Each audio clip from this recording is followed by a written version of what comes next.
En 2023, j'ai fait un jeu, l'objectif c'était pas de révolutionner le genre, mais de finir un projet et de le rendre accessible. Pour ce projet, j'avais quelques contraintes. Trouver un projet qui est simple et rapide à développer, qui me demande pas trop de création de contenu et pas trop de ressources graphiques, parce que c'est moi qui vais devoir le faire aussi. Donc je me suis dit que ce qui allait bien marcher, c'est de faire un Infinite Runner.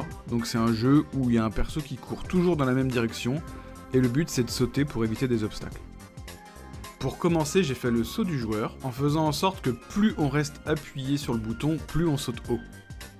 Pour les déplacements du joueur, il y a une astuce, c'est tout le niveau qui bouge. J'ai fait ça parce que c'est plus simple de faire générer les morceaux de niveau à 200 mètres vers l'avant par exemple, et de faire que chaque bloc se détruise quand il a une position inférieure à 0.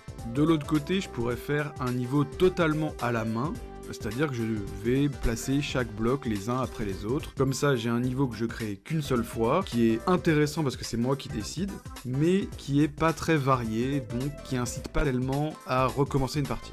Faut pas oublier qu'une partie est potentiellement infinie et que créer un niveau infini, ça va me prendre pas mal de temps.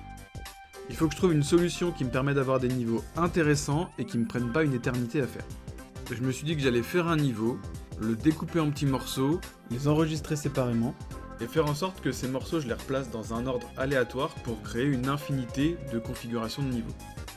Dans certains cas, cette disposition aléatoire, ça me crée des chemins impossibles pour le joueur. Ici, on a un saut qui est trop long ou trop haut pour que le joueur puisse passer. Il faut que je trouve une solution pour ce problème de morceaux de niveau qui n'arrivent pas à se suivre correctement. Chacun de mes morceaux va commencer à une certaine hauteur et finir à une autre. Par exemple, dans ce morceau, j'ai une tuile qui commence au premier pixel et qui finit au 8e pixel. Et je voudrais que la prochaine tuile commence au 8e pixel et finisse à n'importe quelle hauteur.